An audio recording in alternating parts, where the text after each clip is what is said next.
بسم اللہ الرحمن الرحیم۔ حضرت ابراہیم علیہ السلام اور آگ۔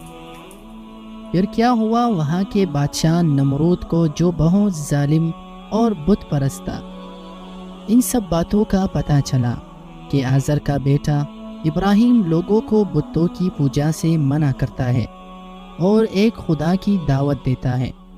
تو اس نے ان کو اپنے دربار میں بلایا اور آپ سے جھگڑنے لگا۔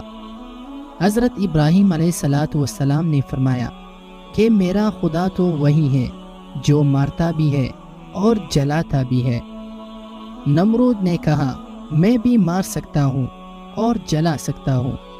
چنانچہ اس نے ایک قیدی کو، جس کو سزائے موت کا حکم ہو چکا، آزاد کر دیا اور ایک بے گناہ کو پکڑ کر قتل کر دیا، اور کہا کہ اب بتاؤ کہ میرے اور تمہارے خدا کے درمیان کیا فرق ہے؟ حضرت ابراہیم علیہ السلام نے کہا کہ میرا رب ہر روز سورج مشرق سے نکالتا ہے، تم اسے مغرب سے نکال دو۔ اس پر نمرود لاجواب ہو گیا اور حکم دیا کہ ابراہیم علیہ السلام کو زندہ جلا دیا جائے۔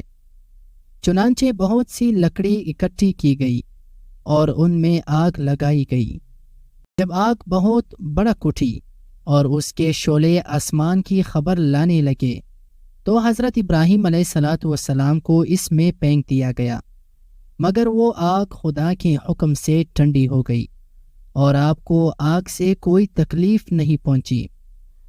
اس طرح جو لوگ اللہ تعالیٰ کے کہنے پر چلتے ہیں، اللہ پاک ان کو ہر تکلیف سے بچا لیتے ہیں اور ان کے لیے آسانیاں ہی آسانیاں ہو جاتی ہے، اور جو لوگ اللہ تعالیٰ کا کہنا نہیں مانتے، ان کے لیے اس دنیا میں مشکل ہی مشکل ہوتی ہے، اور مرنے کے بعد تو ہمیشہ جہنم میں رہیں گے۔ دوستو، یہ تھی ہماری آج کی ویڈیو۔ اگر آپ کو ویڈیو اچھی لگی ہو تو ویڈیو کو لائک اور چینل کو سبسکرائب کر دینا۔ ملتے ہیں دوسری ویڈیو کے ساتھ، اپنا بہت سارا خیال رکھیے گا۔ اللہ حافظ۔